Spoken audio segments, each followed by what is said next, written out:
दोस्तों स्वागत है आपका बिहार न्यूज में। दोस्तों मैं हूं फिरदौस गनी और आप देख रहे हैं केडीवी लाइव। दोस्तों आज हो चुका है 17 जनवरी 2023। तो आज की बिहार की टॉप न्यूज लेकर आए हैं आपके लिए। दोस्तों वीडियो शुरू करने से पहले आपको बता दूं कि अगर आप नए आए हैं इस चैनल पर तो फिर चैनल को सब्सक्राइब करके बेल आइकन को प्रेस कर दीजिए और साथ में वीडियो को लाइक कर दीजिए, अपने दोस्तों के साथ शेयर भी कीजिए। तो चलिए शुरू करते हैं आज की पूरे बिहार की टॉप न्यूज।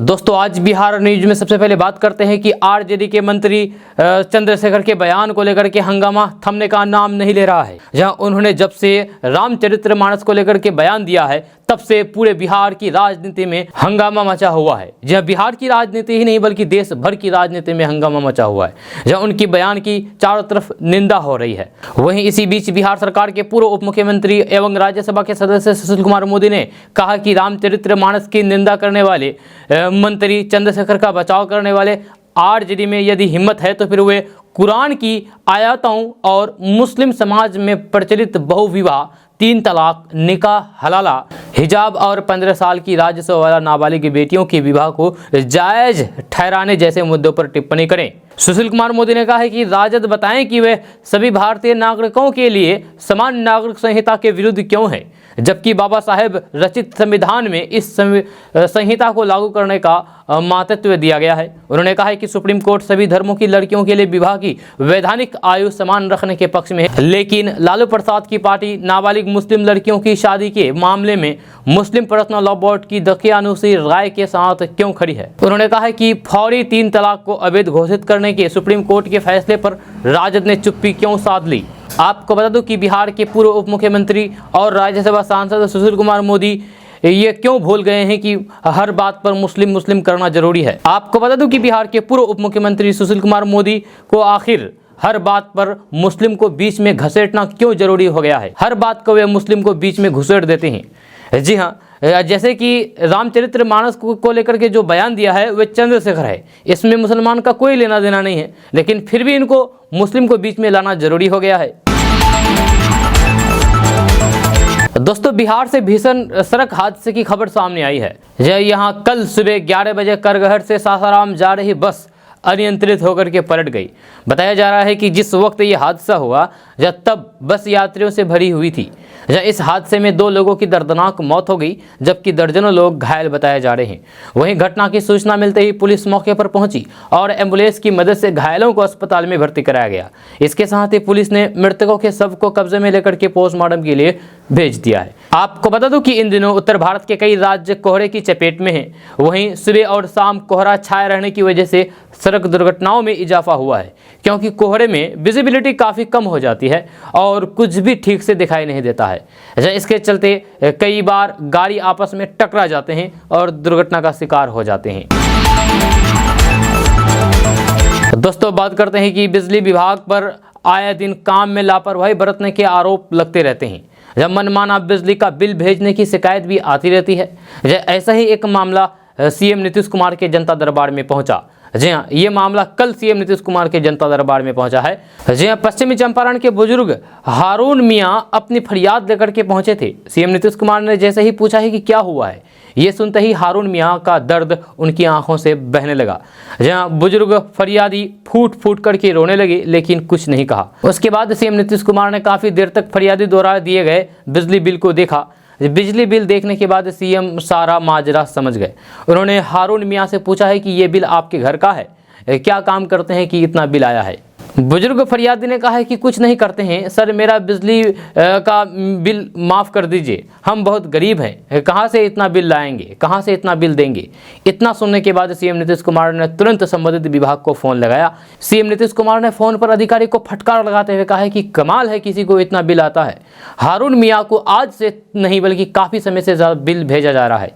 42,000, 53,000, 86,000 बिल भेजा गया है। तुरंत इस मामले को दिखवाइए। ये पहले से भी आवेदन दे रहे हैं, लेकिन आज तक कुछ नहीं किया गया है। अब तो बिजली ही काट दी गई है। दोस्तों बात करते हैं कि रामचरितमानस पर बिहार के शिक्षा मंत्री प्रोफेसर चंद्रशेखर के विवादित बयान के बाद सियासी पारा गर्मा गई है। शिक्षा मंत्री के बयान के खिलाफ जब बीजेपी ने मोर्चा खोला तो फिर बड़े वोट बैंक की नाराजगी के डर से जेडीयू ने भी इसका विरोध शुरू कर दिया। जब पहले नीतीश कुमार ने इस बयान की जानकारी नहीं कहकर के पल्ला झाड़ने की कोशिश की तो फिर बाद में वे इसके लिए शिक्षा मंत्री को नसीहत देते हुए नजर आए। इधर जेडीयू ने भी इसको लेकर के अपनी ही सरकार के शिक्षा मंत्री के खिलाफ आक्रामक रुख अख्तियार कर लिया है। शिक्षा मंत्री चंद्रशेखर के बयान पर घमासान तब बढ़ गया जब राष्ट्रीय जनता दल ने आधिकारिक तौर पर इस बयान का समर्थन किया है। जब पार्टी के प्रदेश अध्यक्ष जगदानंद सिंह ने कहा है कि पार्टी चंद्रशेखर के साथ खड़ी है, जब उनको किसी बात से डरने की जरूरत नहीं है। और अब जब विवाद बढ़ गया है तब बिहार के उप मुख्यमंत्री तेजस्वी यादव ने कहा है कि किसी को किसी धर्म को ठेस पहुंचाने की इजाजत नहीं है। तेजस्वी यादव ने कहा है कि हम सबों को सभी जाति धर्मों और फिर ग्रंथों का सम्मान करना चाहिए। उन्होंने कहा कि संविधान से पूरा देश चलता है और उस संविधान में ये भी लिखा हुआ है कि किसी भी धर्म को ठेस पहुंचाने का किसी को कोई अधिकार है ही नहीं। लेकिन साथ ही संविधान में यह भी लिखा हुआ है कि सभी लोग अपनी बातों को रख सकते हैं। धर्म को राजनीति से दूर रखना चाहिए, तभी हम जनता के असल मुद्दों पर बात कर पाएंगे। मंदिर मस्जिद हिंदू मुस्लिम ये सब बीजेपी और बीजेपी समर्थक मीडिया के पसंदीदा मुद्दे हैं। दोस्तों बात करते हैं कि बिहार के दरभंगा से इस वक्त की बड़ी खबर सामने आई है, जहां कुशेश्वर स्थान में स्थित कमला नदी पर बना लोहे का पुल अचानक दो हिस्सों में टूट गया। पुल गिरने की घटना उस वक्त हुई जब बालू लदा एक ट्रक पुल से गुजर रहा था। जब पुल इतनी कमजोर थी कि ट्रक का वजन नहीं सह सकी। जब पुल के दो हिस्से में टूटने के बाद ट्रक नदी में जा गिरी। इस घटना से अफरा तफरी मच गई। हालांकि इस दौरान जान माल का कोई भी नुकसान नहीं हुआ है। ट्रक का ड्राइवर और फिर खलासी दोनों सुरक्षित हैं। पुल के टूटने की खबर जंगल में आग की तरफ फैल गई और देखते ही देखते लोगों की भारी भीड़ उमड़ पड़ी। जब सूचना मिलने के बाद अधिकारी और फिर पदाधिकारी भी मौके पर पहुंचे, जिसके बाद मामले की जांच शुरू कर दी गई। पुल के टूटने से आवागमन पूरी तरीके से ठप हो गया। आपको बता दूं कि ये पुल न सिर्फ 4 जिलों को जोड़ता है बल्कि करीब 10 पंचायतों को जोड़ने वाली यही एक लौता पुल रास्ता था। इस घटना को लेकर के लोगों में खासा आक्रोश देखने को मिल रहा है। ग्रामीण ठेकेदार पर कार्रवाई किए जाने की मांग कर रहे हैं। लोग पुराने लोहे के पुल की मरम्मत कराने नए पुल के निर्माण की मांग कर रहे हैं। दोस्तों बात करते हैं कि बिहार में बीते 10 दिनों से लगातार जारी कोहरा और पाला के कारण मौसमी सब्जियों के झुलसा रोग की चपेट में आने की आशंका कई गुना बढ़ गई है। यह शीतलहर और फिर पाला गिरने से किसान ही नहीं बल्कि कृषि वैज्ञानिक भी चिंतित है। इससे होने वाले नुकसान की चिंता अब किसानों को परेशान कर रही है। डॉक्टर राजेंद्र प्रसाद यूनिवर्सिटी के मुख्य वैज्ञानिक सह association research director professor SK Singh ने बताया है कि पाला बढ़ने से फूल वाली फसलों के फूल खराब हो सकती है। उन्होंने कहा है कि कोहरे एवं पाला का असर आलू, टमाटर और तिलहन की फसल पर 100% पड़ने की संभावना है। जब प्रोफेसर ने बताया है कि झुलसा रोग 2 प्रकार के होते हैं, अगेती झुलसा और पछेती झुलसा। इस समय पछेती झुलसा की चपेट में आलू, टमाटर और तिलहन की फसल है। पछेती झुलसा आलू के लिए ज़्यादा नुकसानदायक होता है। इस बीमारी में पत्तियां किनारे से झुलसना शुरू होती है, जिसके कारण धीरे धीरे पूरा पौधा झुलस जाता है। पौधे के ऊपर काले काले चकत्ते दिखाई देते हैं, जो बाद में बढ़ जाता है और धीरे धीरे पूरा बर्बाद हो जाता है। दोस्तों बात करते हैं कि बिहार के मुख्यमंत्री नीतीश कुमार इस साल में दूसरी बार जनता दरबार पर कल मौजूद थे। सीएम नीतीश कुमार कल बिहार के तमाम जिलों से आए हुए लोगों की फरियादी सुन रहे थे और उसके निवारण को लेकर के तुरंत फ़ोन करके अधिकारियों को निर्देश भी दे रहे थे।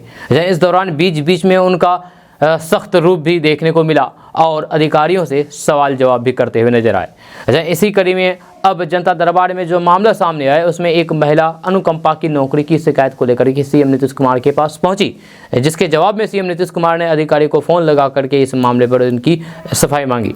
दरअसल बिहार के मुख्यमंत्री जनता दरबार में एक महिला मुंगेर से अपनी शिकायत लेकर के पहुंची। उसने कहा कि उसकी पति की मौत नौकरी काल में हो गई थी। वे ऊर्जा विभाग में कार्यरत थे, जिसके बाद उन्होंने इसको लेकर के अनुकंपा के आधार पर नौकरी को लेकर के आवेदन दिया, लेकिन इसके बावजूद भी अभी तक नौकरी नहीं मिली। जहाँ वह इस मामले को लेकर के पिछले साल के जनता दरबार यानी कि 16 अगस्त को आ चुके हैं। जहाँ उस दौरान भी इस मामले में सुनवाई का भरोसा दिया गया, लेकिन अभी तक इस मामले में कोई भी सुनवाई नहीं हुई। इसके बाद अब इस मामले को लेकर के सीएम नीतीश कुमार ने संबंधित अधिकारियों को फ़ोन लगा दिया और उनसे सवाल करते हुए कहा कि ये महिला 16 अगस्त को भी अपनी शिकायत लेकर के आई थी। जहां अब वापस से आज आई है। इनका पति ऊर्जा विभाग में काम करते थे, जहां सेवा काल में मृत्यु के बाद भी अनुकंपा पर अब तक नौकरी नहीं मिलने की शिकायत को लेकर के आई है। जहां उस समय भी आई थी तो फिर आप लोगों को कह दिया गया था कि ये इसको नौकरी दे देना है, इसके बाद भी इसको नौकरी नहीं मिला। जैसे सीएम नीतीश कुमार ने अधिकारी से सवाल करते हुए कहा है कि बताएं, जब पिछले साल भी आई तो फिर आपको निर्देश दिया गया था कि इनको नहीं मिला है, अब ये वापस आई है तो फिर आप लोग देख लीजिए, काहे नहीं मिल रहा है इनको नौकरी। भाई नौकरी मिलना चाहिए इनको। दोस्तों बात करते हैं कि बिहार के पुलिस स्टेशन की रियल टाइम मॉनिटरिंग शुरू होने जा रही है, जहां थानों का सीसीटीवी के माध्यम से सर्विलांस के लिए सभी रेंज एवं जिलों में सीसीटीवी एवं कंट्रोल रूम स्थापित करने की मंजूरी मिल गई है। बेल्ट्रॉन को इसकी सैद्धांतिक स्वीकृति दे दी गई है। अपर मुख्य सचिव सह चैतन्य प्रसाद ने सभी प्रमंडलीय आयुक्त को अपने स्तर से भी सीसीटीवी की समीक्षा करने को कहा है। कमिश्नर समय समय पर निरीक्षण भी करेंगे। इमरजेंसी रेस्पॉन्स सपोर्ट सिस्टम के द्वितीय चरण को राज्य के यानी कि बिहार के सभी जिलों में प्रारंभ करने के लिए गृह विभाग ने डीजीपी से प्रस्ताव मांगा है। दूसरे चरण के लिए पदवार पुलिसकर्मियों की जरूरत और फिर उनकी उपलब्धता देनी होगी। यह आगामी बजट में वर्तमान में ERSS में कार्यरत पुलिसकर्मियों के वेतन भुगतान के लिए अलग से प्रावधान किया जाएगा। जमीन विवाद को कम करने के लिए थाना, अंचल, अनुमंडल और फिर जिला स्तर पर बैठकें की जाएगी। दोस्तों बात करते हैं कि बिहार के शिक्षा मंत्री प्रोफेसर चंद्रशेखर ने रामचरितमानस को लेकर के विवादित टिप्पणी की। नीतीश कुमार के मंत्री के विवादित बयान पर सियासी घमासान मचा हुआ है। इस बीच उनका एक पुराना वीडियो भी सोशल मीडिया पर तेजी के साथ वायरल हो रहा है, जिसमें वे इस्लाम धर्म का यानी कि इस्लाम का जिक्र कर रहे हैं। बीजेपी नेता कपिल मिश्रा ने इस वीडियो को शेयर करते हुए शिक्षा मंत्री पर निशाना साधा है। सोशल मीडिया पर वायरल हो रही वीडियो में शिक्षा मंत्री चंद्रशेखर कहते हैं कि मोहब्बत और ईमान का पैगाम देने वाला केवल इस्लाम है। जहां सोशल मीडिया पर इस वीडियो को कई लोगों ने शेयर किया है। बीजेपी के कई नेताओं ने इस वीडियो को सोशल मीडिया पर शेयर करते हुए चंद्रशेखर से कई तरह के सवाल किए हैं। बीजेपी नेता कपिल मिश्रा ने इस वीडियो को अपने आधिकारिक ट्विटर हैंडल से शेयर करते हुए लिखा है कि ये हैं बिहार के शिक्षा मंत्री जो रामचरितमानस के बारे में बदतमीजी कर रहे थे। वीडियो देखिए, केवल हिंदुओं को गाली देना एजेंडा है। अभी ने संत रविदास जी याद नहीं आए, इनको किसी जाति की भलाई से मतलब नहीं है, ये जिहादियों के गुलाम है। बीजेपी विधायक शलभनी त्रिपाठी ने भी चंद्रशेखर के पुराने वीडियो को शेयर करके निशाना साधा है।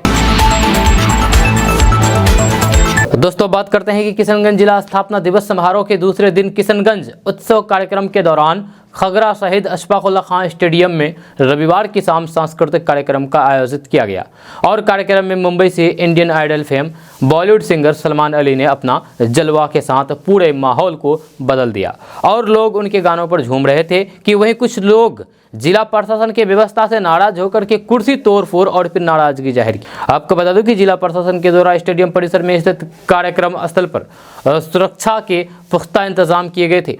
यह कार्यक्रम में शामिल होने के लिए पास की व्यवस्था की गई थी। जिला प्रशासन के द्वारा दिए गए पास के अनुसार विशाल टेंट के नीचे बैठने के लिए कुर्सी की व्यवस्था की गई थी। हालांकि आम लोगों को पास नहीं मिलने से वे नाराज थे, जिसके बाद पीछे खड़े लोगों ने जमकर के कुर्सियां तोड़ दी और नाराजगी जाहिर की। इस दौरान कार्यक्रम में जिला पदाधिकारी से लेकर के जिला के तमाम पदाधिकारी स्टेडियम में मौजूद थे। आपको बता दूं कि सलमान अली ने प्रोग्राम में बॉलीवुड के कई बेहतरीन गाने गाए। उनकी आवाज़ का जादू ऐसा चला है कि दर्शक झूमने लगे। यह कई युवा म्यूजिक लवर सलमान अली की तस्वीर लेकर के मंच के बाहर खड़े थे। सलमान अली की नज़र उन पर पड़ी तो फिर उन्होंने उन्हें स्टेज पर बुला करके सम्मानित किया। दोस्तों बात करते हैं कि बिहार के पूर्व मुख्यमंत्री जीतन राम मांझी ने बिहार के सीएम नीतीश कुमार पर पक्षपात करने का आरोप लगाया है। उन्होंने कहा है कि सीएम नीतीश कुमार का ध्यान सिर्फ नालंदा पर रहता है, दूसरे जिलों पर रहता ही नहीं है। जीतन राम मांझी ने कहा है कि जिस तरीके से वे अपने गृह जनपद पर ध्यान देते हैं, उसी तरीके से मेरे जनपद गया पर भी ध्यान दें। जीतन राम मांझी ने मांग की है कि गया जिले को पर्यटन का हब बनाया जाए। अब तक तो गया का बहुत विकास हो जाना चाहिए था, लेकिन नहीं हुआ। गया के निवासियों के साथ अन्याय हो रहा है। जीतन राम मांझी ने सीएम नीतीश कुमार का नाम लिए बिना ये कह डाला है कि आज बिहार में राजगीर के अंदर किस तरह से विकास हुआ है, वह बिहार के लिए गौरव की बात है। बहुत ही अच्छी बात है, लेकिन राजगीर की तरह ही गया का भी विकास होना चाहिए था ना। गया के निवासियों के साथ अन्याय क्यों हुआ? अन्याय हुआ है। इस इलाके पर बिल्कुल भी ध्यान नहीं दिया गया है। दोस्तों बात करते हैं कि देश के करोड़ों किसानों को पीएम किसान सम्मान निधि योजना की 13वीं किस्त की 2000 रुपए का बेसब्री से इंतजार है। ये राशि पीएम किसान योजना के तहत डीबीटी के माध्यम से ट्रांसफर किए जाएंगे। बहुत से लोग पीएम किसान योजना की 13वीं किस्त का इंतजार कर रहे हैं, बेसब्री से इंतजार कर रहे हैं, सोच रहे हैं कि पीएम किसान योजना का 13वीं किस्त कब आएगा। जब बहुत से लोग केडीबी लाइव की वीडियो के नीचे कमेंट भी कर रहे हैं और पूछ रहे हैं कि भाई पीएम किसान योजना की 13वीं किस्त कब आएगा, इसका अपडेट दें, इसके बारे में कुछ बताएं। तो आपको बता दूं कि ये कयास लगाया जा रहा है कि अगले 15 दिनों में कभी भी पीएम किसान सम्मान निधि योजना की 13वीं किस्त जारी की जा सकती है। आपको बता दूं कि इस योजना के तहत किसानों को हर साल 6000 रुपये की आर्थिक मदद दी जाती है। इस योजना के लिए पात्रता रखने के बाद भी आप 2000 रुपये से वंचित रह सकते हैं। ऐसा KYC की प्रक्रिया पूरा नहीं करने पर होगा। जहां जल्द से जल्द अगली किस्तों का लाभ उठाने के लिए किसान पीएम योजना की ऑफिशियल वेबसाइट पर विजिट करें और फिर KYC की प्रक्रिया को पूरा करें। दोस्तों बात करते हैं कि बिहार सरकार ने मदरसों की संबद्धता स्वीकृत करने विभाग के अनुमोदन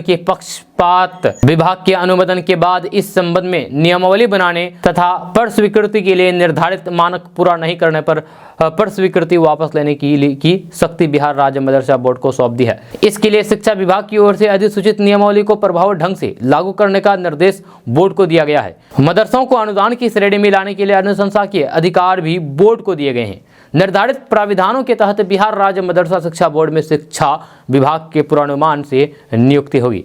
यदि आवश्यक हुआ तो फिर मदरसा बोर्ड वर्ग 3 के पद पर नियुक्ति के लिए बिहार राज्य कर्मचारी चयन आयोग से अनुरोध कर सकेगा। मदरसा बोर्ड अपने कर्मियों के सेवा शर्त एवं कार्यालय के संचालन के लिए भी नियमावली तैयार करेगा, जिसका अनुमोदन उसे शिक्षा विभाग से लेना होगा।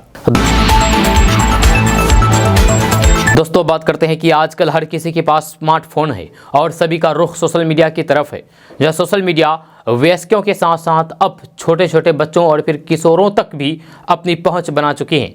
दुनिया भर में पेरेंट्स बच्चों की इस आदत को लेकर के परेशान रहते हैं। बच्चों के सोशल मीडिया में बढ़ते इंटरेस्ट को गंभीरता से लेते हुए अमेरिका के सिएटल पब्लिक स्कूल ने तो इस पर सख्त कदम उठाते हुए कई सोशल मीडिया प्लेटफॉर्म जैसे टिकटॉक, इंस्टाग्राम, फेसबुक, यूट्यूब और स्नैपचैट पर केस भी किया है। यह स्कूल ने 91 पेज की याचिका में कहा है कि ये सोशल मीडिया कंपनियां अपना वॉच टाइम बढ़ाने के लिए बच्चों को शिकार बना रही है। यह स्कूलों का कहना है कि इनके कारण बच्चों और फिर किशोरों का मानसिक विकास नहीं हो पा रहा है।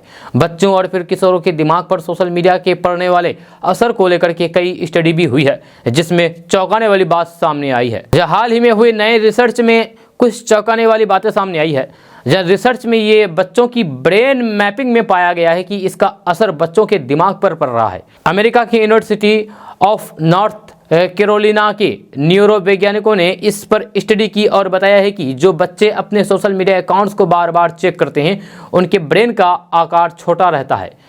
इस स्टडी में लगातार 3 सालों तक उत्तरी कैरोलिना के कुछ स्कूलों के 170 छात्रों का डेटा मिल गया है, जिनको दिन में कम से कम एक बार और 20 से अधिक बार लोकप्रिय सोशल मीडिया प्लेटफॉर्म जैसे फेसबुक, इंस्टाग्राम और स्नैपचैट आदि को इस्तेमाल करने के आधार पर बच्चों को विभाजित किया है। रिसर्च में यह भी पाया गया है कि सोशल मीडिया अपने प्लेटफॉर्म पर लाइक, कमेंट, नोटिफिकेशन और मैसेज चेक करते रहने की इच्छा भी पैदा करता है। इससे 12 से 15 साल के किशोरों का दिमाग अच्छी तरीके से विकसित नहीं हो पाता है। हाल ही में हुई रिसर्च बताती है कि सोशल मीडिया के इस्तेमाल ने बच्चों में तनाव की समस्या बढ़ाई है। मोबाइल और सोशल मीडिया की लत ने बच्चों में एंजाइटी और ईटिंग डिसऑर्डर जैसी समस्याएं पैदा की है। इसीलिए मोबाइल पर ज्यादा और बेवजह वक्त बिता रहे बच्चों के लिए खतरनाक साबित हो रहा है। तो ऐसे में अगर आपके भी घर में बच्चे हैं और सोशल मीडिया का उपयोग करते हैं, यानी कि मोबाइल यूज़ करते हैं, तो फिर आप तुरंत इस पर रोक लगाइए। मोबाइल के गंभीर समस्या में पड़ सकते हैं। जी हाँ, आप अपने बच्चों को अभी बचाइए, अभी वक्त है। आप अपने बच्चों से अभी अगर आप मोबाइल नहीं लेंगे और अभी मोबाइल देंगे तो फिर बाद में चल कर के ये बच्चा आपके लिए भारी मुसीबत पैदा कर सकती है, क्योंकि मोबाइल का लत सबसे ज़्यादा ख़राब है। जब मोबाइल का नशा शराब से भी ज़्यादा खतरनाक है। दोस्तों बात करते हैं कि जनसुराज यात्रा के क्रम में गोपालगंज पहुंचे राजनीतिक रणनीतिकार प्रशांत किशोर ने मुख्यमंत्री नीतीश कुमार पर जमकर हंगामा बोलते हुए कहा कि सीएम नीतीश कुमार मार्च 2022 में मुझसे दिल्ली में मिले थे और उनसे लंबी बातचीत हुई थी। नीतीश कुमार महागठबंधन में इसलिए शामिल हुए क्योंकि उन्हें कहीं ना कहीं डर और विश्वास दोनों था कि 2024 में लोकसभा चुनाव में भाजपा जीत कर आएगी। इसके बाद भाजपा दिल्ली में शपथ लेने के बाद सबसे पहले बिहार के मुख्यमंत्री को बदलेगी, क्योंकि भाजपा अगला चुनाव नीतीश कुमार के नेतृत्व में ही नहीं लड़ना चाहती थी। इसी डर से नीतीश कुमार महागठबंधन के साथ चले गए हैं। प्रशांत किशोर ने कहा है कि नीतीश कुमार को राजद से कोई प्रेम है ही नहीं। ऐसा भी नहीं है कि राजद नीतीश कुमार को जानती नहीं है। जब नीतीश कुमार हर महीने में दिल्ली में भाजपा के साथ है। नीतीश कुमार का भाजपा में जाने का रास्ता खुला रहे, इस कारण से उन्होंने हरिवंश नारायण सिंह को राज्यसभा का उपसभापति बना करके एक खिड़की खोल रखी है। राजद और फिर जदयू पर तंज कसते हुए प्रशांत किशोर ने कहा है कि इन दोनों पार्टियों का जन्म ही एक दूसरे का विरोध करने के लिए हुआ है। 2015 से मुझे पता है कि इनके बीच कितनी खींचतान और फिर परेशानियां हैं। इनके नेता कहते हैं कि हम भाई भाई हैं, हमारे बीच कोई गिले शिकवे नहीं हैं। ये वही भाई भाई हैं जो गले भी मिलते हैं और फिर पीठ पीठ में छुरा भी घोंपते हैं। प्रशांत किशोर ने कहा है कि जिस दिन ये भाजपा महागठबंधन बना था, मैंने उस दिन कहा था कि अगला विधानसभा चुनाव आज की गठबंधन व्यवस्था में नहीं होगा। जब चुनाव से पहले इनका अलग होना तय है और वे अलग हो भी गए थे। दोस्तों, बात करते हैं कि गोपालगंज में बालू खुदाई के दौरान भगवान विष्णु की मूर्ति मिलने से सनसनी फैल गई। जब बरौली थाना के मोहनपुर गांव में बालू की खुदाई की जा रही थी, यहां जेसीबी मशीनें लगातार काम कर रही थी। इस दौरान अचानक ग्रामीणों ने बालू में मूर्ति को देखा। मूर्ति को बाहर निकाल करके पता चला है कि ये तो विष्णु का मूर्ति है। जब मामले की खबर जैसे ही ग्रामीणों को लगी तो फिर मौके पर भीड़ इकट्ठा हो गई। मूर्ति को देखने के लिए बड़ी संख्या में लोग मौके पर पहुंचे। ग्रामीणों ने पहले मूर्ति की साफ सफाई की, फिर वही भगवान की पूजा अर्चना शुरू कर दी। मूर्ति देखने में प्राचीन काल की लग रही है। 70 किलो वजनी ये मूर्ति अष्ट धातु से बनी बताई जा रही है, जिसकी ऊंचाई लगभग 2 से 2.5 फीट है। तो दोस्तों, बात करते हैं कि केंद्रीय मंत्री अश्विनी कुमार चौबे प्रेस कॉन्फ्रेंस के दौरान फूट फूट करके रोए। बीजेपी नेता परशुराम चतुर्वेदी के निधन की खबर सुन करके वे अपने आंसू नहीं रोक पाए और रोने लगे। अब बक्सर में केंद्रीय मंत्री द्वारा जो आंदोलन चलाया जा रहा था, उसमें परशुराम चतुर्वेदी ने सक्रिय भूमिका निभाई थी, लेकिन उनके निधन ने अश्विनी चौबे को तोड़ दिया। जानकारी के लिए आपको बता दूं कि परशुराम चतुर्वेदी का निधन दिल का दौरा पड़ने से हुआ है। पिछले 4 दिनों से केंद्रीय मंत्री के साथ उनके आंदोलन से जुड़े हुए थे। उनकी हर प्रेस कॉन्फ्रेंस में, हर प्रदर्शन में वे साथ दिख रहे थे, लेकिन अब जब उनका यूं निधन हो गया तो फिर अश्विनी चौबे शौक में डूब गए। जी हाँ, उनके आंसू नहीं रोक रहे थे। तो दोस्तों, बात करते हैं कि देश में असमानता की खाई कितनी बढ़ गई है। इस मामले में एक रिपोर्ट आई है। जब रिपोर्ट में बड़ा खुलासा हुआ है। ऑक्सफैम ने ये रिपोर्ट जारी की है। ऑक्सफैम ने जारी की गई अपनी रिपोर्ट में कहा है कि भारत में 1% अमीरों के पास देश की 40% संपत्ति है। वहीं आबादी की सबसे गरीब तबके के पास 3% संपत्ति है। जब वर्ल्ड इकोनॉमी फोरम की सालाना बैठक के पहले दिन राइट्स ग्रुप ऑक्सफैम इंटरनेशनल ने अपनी वार्षिक असमानता रिपोर्ट जारी की है। इस दौरान ऑक्सफैम इंटरनेशनल ने कहा कि अगर भारत के 10 सबसे अमीरों पर 5% टैक्स लगा दिया जाए तो बच्चों के स्कूल की पढ़ाई के लिए पूरा पैसा मिल सकता है। इस रिपोर्ट का टाइटल सर्वलाइज ऑफ द रिसर्च है। रिपोर्ट में आगे कहा गया है कि अगर भारत के अरबपतियों पर उनकी पूरी संपत्ति पर 2% की दर से एक बार टैक्स लगा दिया जाता है तो फिर ये देश में अगले 3 सालों के लिए कुपोषण से पीड़ित बच्चों के पोषण के लिए 40,423 करोड़ रुपए जुटाए जा सकते हैं। देश के 10 सबसे अमीर अरबपतियों पर 5% का एक बार फिर tax health and family welfare minister और आयुष मंत्रालय के साल 2022-23 के अनुमानित फंड से 1.5 गुना ज़्यादा है। ऑक्सफैम ने कहा है कि रिपोर्ट भारत में असमानता प्रभाव का पता चलने के लिए गुणात्मक और फिर मंत्रालय जानकारी का मिश्रण है। दोस्तों, बात करते हैं कि बिहार में जातीय जनगणना चल रहा है। 7 जनवरी से इसकी प्रक्रिया शुरू कर दी गई है। घर घर जाकर के अधिकारी गणना कर रहे हैं। कास्ट सेंसर पर विपक्ष की ओर से हमले भी बोले जा रहे हैं। इधर तेजस्वी यादव और फिर नीतीश कुमार इसे पॉजिटिव बताते हुए गरीबों के हित में बता रहे हैं। सोमवार को तेजस्वी यादव ने ट्वीट करते हुए फिर बताया है कि जातिगत गणना जरूरी क्यों है। तेजस्वी यादव ने ट्वीट करते हुए कहा है कि बिना किसी साइंटिफिक प्रक्रिया के जुटाए सुपरफिशियल और फिर कॉस्मेटिक आंकड़ों के विकास और देश में व्याप्त सामाजिक और आर्थिक असमानता की खाई को पाटने की जगह उसे गहरा दिया गया है। अधूरे आंकड़े ने ही गरीबों पर मुट्ठी भर लोगों के अन्यायपूर्ण प्रभाव को स्थापित किया है। यही कारण है कि जातीय जनगणना जरूरी है। तेजस्वी यादव का कहना है कि मतलब है कि गलत और बिना तथ्य के आंकड़े चल रहे हैं, जिसके कारण गरीब तबके के लोग दबे हुए हैं। गरीबों की मदद और फिर उनके उत्थान के लिए कास्ट सेंसन एक बेहद ज़रूरी प्रक्रिया है। इससे उनको मदद भी मिलेगी और निचले तबके के लोगों का विकास भी होगा। दोस्तों बात करते हैं कि किसान नेता राकेश टिकैत ने कहा है कि उनका संगठन भारतीय किसान यूनियन अगले साल होने वाले लोकसभा चुनाव में किसी भी राजनीतिक दल को कतई अपना समर्थन नहीं देगा। हालांकि उन्होंने मौजूदा सरकार पर निशाना साधते हुए ये संकेत जरूर दे दिया है कि उनके संगठन से जुड़े किसान लोकसभा चुनाव में भारतीय जनता पार्टी के खिलाफ रहेंगे। राकेश टिकैत ने ये जरूर कहा कि भारत जोड़ो यात्रा के दौरान कांग्रेस नेता राहुल गांधी उन्हें भरोसा दिलाया है कि जिन राज्यों में उनकी पार्टी की सरकार है वहां किसान के हित में जल्द ही उचित कदम उठाए जाएंगे। राकेश टिकैत ने यह भी जानकारी दी है कि चुनाव से पहले राहुल गांधी किसान संगठनों के साथ बड़ी बैठक भी करेंगे। उन्होंने ये भी कहा है कि आवारा जानवरों की वजह से किसानों को खासी दिक्कतों का सामना करना पड़ रहा है। इस समस्या को दूर करने के लिए केंद्र राज्य सरकार द्वारा कोई ठोस कदम नहीं उठाए जाने से किसान नाराज है, परेशान है। राकेश टिकैत ने भारतीय जनता पार्टी और उनकी सरकारों पर हमला बोलने के साथ ही ये सफाई भी दी है कि जहां भी किसानों पर अत्याचार होगा वे उसका विरोध करेंगे, चाहे वहां बीजेपी की सरकार हो या फिर गैर बीजेपी की।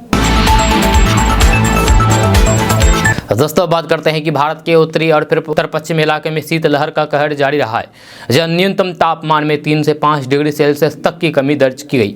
राजस्थान के फतेहपुर और फिर चूरू सबसे ठंड स्थान रहे, जहां तापमान 0 से 4.7 डिग्री और 2.7 डिग्री सेल्सियस नीचे दर्ज किया गया। इधर शीतलहर को देखते हुए राजस्थान में सभी स्कूल को 18 जनवरी तक के लिए बंद कर दिया गया है, तो फिर देश के कई राज्यों में आज से स्कूल खुल गए हैं। वहीं पर बिहार के बारे में बात किया जाए तो बिहार में भी ठंड के कारण सभी स्कूल 14 जनवरी तक के लिए बंद कर दिए गए थे, लेकिन सोमवार से सभी स्कूल खुल गए हैं। प्रशासन की ओर से जारी आदेश के अनुसार सभी स्कूलों में 9:30 बजे से 2:30 बजे तक पढ़ाई होगी। दोस्तों बात करते हैं कि बिहार में भाजपा की बड़ी बैठक होने जा रही है। इस बार भाजपा प्रदेश कार्य समिति की बैठक भागलपुर में होगी। करीब 22 साल के बाद ये बैठक भागलपुर में होने वाली है।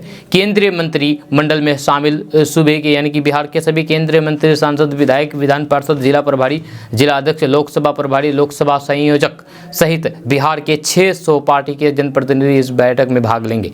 जहाँ इस बैठक को आगामी विधानसभा और फिर लोकसभा को लेकर भी बेहद अहम माना जा रहा है। भारतीय जनता पार्टी के प्रदेश कार्य समिति की बैठक भागलपुर में होने जा रही है। 28 और 29 जनवरी को यह बैठक होगी। इस बैठक को आगामी लोकसभा चुनाव 2024 और विधानसभा चुनाव 2025 को लेकर के भारतीय जनता पार्टी के लिए अहम माना जा रहा है। तो दोस्तों बात करते हैं कि बिहार के छपरा में बीती रात पुलिस ने चलती कार से अय्याशी करते हुए 2 लोगों को हथियार के साथ गिरफ्तार किया है। गिरफ्तार युवक की पहचान सीवान जिले के बरहरिया के उप प्रमुख के पति मिनहाज आलम के रूप में की गई है।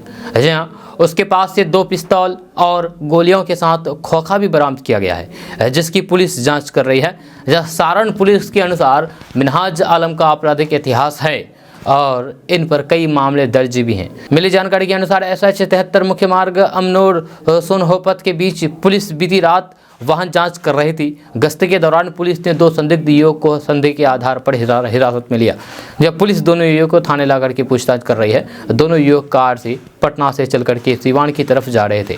सूत्रों के अनुसार बोलेरो में 2 युवती भी थी, यानी कि 2 लड़की थी, जिन्हें भी पुलिस ने हिरासत में ले लिया। वहीं हिरासत में लिया गया एक युवक को मोहम्मद जाहिद बरहरिया का प्रमुख प्रतिनिधि और फिर दूसरा मिनहाज आलम उप प्रमुख का पति बताया जा रहा है। इसके साथ 2 युवती भी है, जिनमें एक युवती सिवान के गोरिया कोठी तो फिर दूसरी बिहपुर थाने की है। जब पुलिस के तलाशी में इनके पास 2 हथियार बरामद होने के साथ बात कही जा रही है। गिरफ्तारी के वक्त दोनों युवकों के शराब के नशे में होने की बात भी सामने आई है, लेकिन पुलिस ने इसकी आधिकारिक तौर पर पुष्टि नहीं की है। और दोस्तों बात करते हैं कि बिहार में एक बार फिर से ठंड ने अपनी रफ्तार पकड़ ली है। जी हाँ, मौसम विज्ञान केंद्र के मुताबिक आज पटना, गया, भागलपुर और दरभंगा के न्यूनतम तापमान में 3 डिग्री तक की गिरावट आ सकती है और न्यूनतम तापमान 9 डिग्री सेल्सियस रह सकता है। वहीं अधिकतम तापमान में भी बढ़ोतरी होने का अनुमान है और ये 20 डिग्री तक रह सकता है। 17 जनवरी को न्यूनतम 9 डिग्री और अधिकतम 19 डिग्री। 18 जनवरी को न्यूनतम तापमान 8 डिग्री और फिर अधिकतम 18 डिग्री का रहने का अनुमान है। कड़ाके की ठंड ने बिहार के लोगों का जीवन अस्त व्यस्त कर दिया है। वहीं पर किशनगंज, रड़िया, पूर्णिया, कटिहार यानी कि सीमांचल की बात करें तो यहाँ पर सुबह लोग कोहरा देख करके बाहर जाने से डरते हैं। जी हाँ, हिम्मत नहीं होती है बाहर जाने से। एक तो कोहरा और दूसरी तरफ हार कपा देने वाली ठंड। आवश्यक कार्यों से ही लोग घरों से बाहर निकल रहे हैं। बाजार, रेलवे स्टेशन, बस स्टैंड, सरकारी दफ्तर और सार्वजनिक स्थानों पर लोगों की आवाजाही कम देखने को मिल रही है। जहाँ सुबह के समय सड़कों पर वाहन रेंगते नजर आ रहे हैं। लोग अलाव, गर्म भोजन, गर्म कपड़े, रूम हीटर आदि उपायों से ठंड से बचने का प्रयास कर रहे हैं। तापमान में लगातार गिरावट आती नजर आ रही है। अब दोस्तों बात करते हैं कि बिहार में सरकारी नौकरी का फर्जी विज्ञापन निकाल करके डॉलर के कमाई करने वाले फ्रॉड गिरोह का खुलासा हुआ है। बिहार के गया जिला में इसके 2 शातिर को गिरफ्तार किया गया है। फर्जी वेबसाइट से आरपीएफ की फर्जी भर्ती का विज्ञापन प्रकाशित करने को वे पकड़े गए हैं। जब दोनों से पूछताछ की जा रही है। व्यूअर की संख्या बढ़ा करके यह गिरोह अमेरिकी डॉलर में पैसा कमाता है।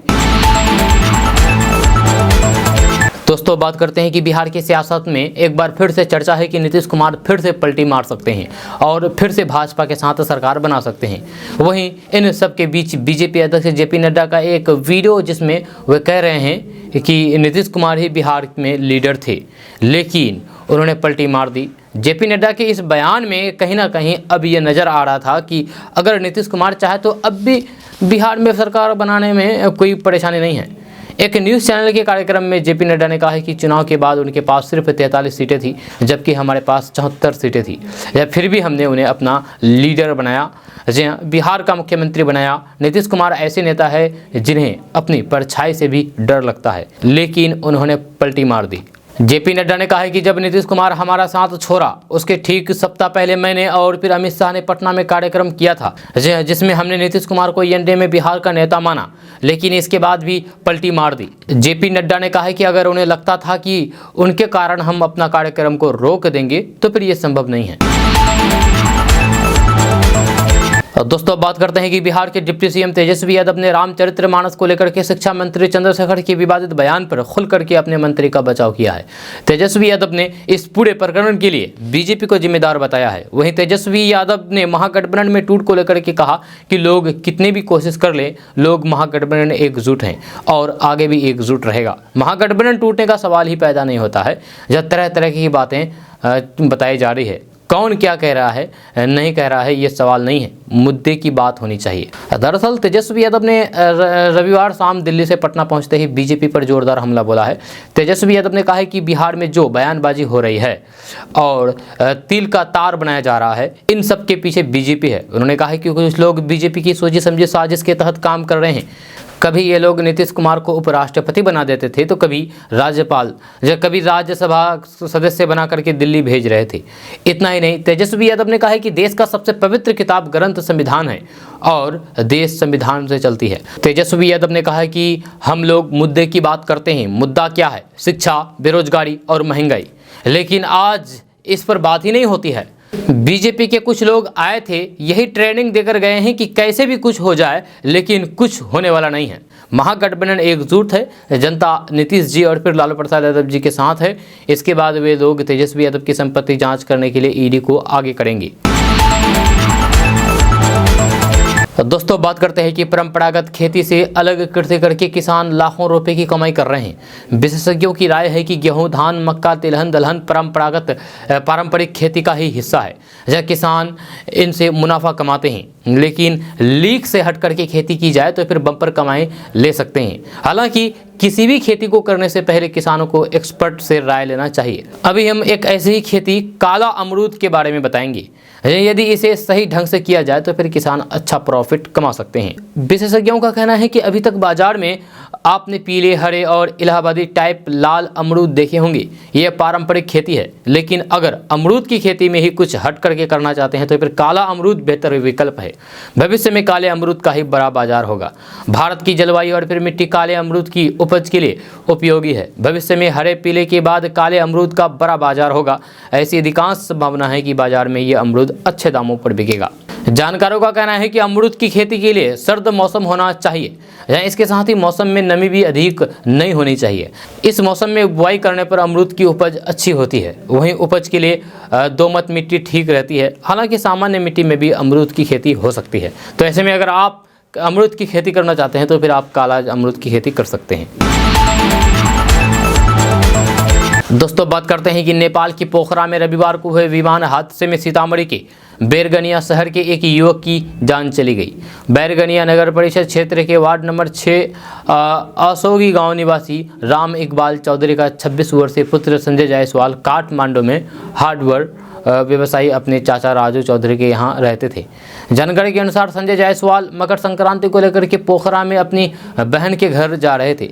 यह घटना की जानकारी मिलते ही परिजन में कोहराम मच गया। बैरगनिया से संजय के स्वजन घटनास्थल के लिए रवाना हो गए। नेपाल में स्थित भारतीय दूतावास के मुताबिक हादसे में 5 भारतीयों की जान गई है, जिनमें भारत नेपाल सीमावर्ती बैरगनिया इलाके के संजय सिंह भी शामिल है। हालांकि जिलाधिकारी मनीष कुमार मीणा ने कहा है कि उन्हें इसकी जानकारी नहीं है। उन्होंने कहा है कि पता लगा रहे हैं, इसके बाद ही आधिकारिक पुष्टि की जाएगी। आपको बता दूं कि नेपाल के पोखरा में रविवार सुबह 72 सीटों वाले यात्री विमान के दुर्घटनाग्रस्त हो गया। इस हादसे के बाद 72 के 72 लोगों की जान चली गई। जहाँ सेना के प्रवक्ता का कहना है कि नेपाल में 30 सालों से अधिक समय के बाद इतना भीषण हादसा हुआ है। बचाव दल मौके पर है और भी सब मिलने की उम्मीद है। दोस्तों आज का न्यूज़ बस यहाँ तक। कैसा लगा नीचे कमेंट बॉक्स में कमेंट करके ज़रूर बताइएगा। अगर आप नए आए हैं इस चैनल पर तो फिर चैनल को सब्सक्राइब करके बेल आइकन को प्रेस कर दीजिए और साथ में वीडियो को लाइक कर दीजिए, अपने दोस्तों के साथ शेयर भी कीजिए। तो चलिए मिलते हैं फिर नेक्स्ट वीडियो के साथ, तब तक के लिए जय हिंद, जय बिहार।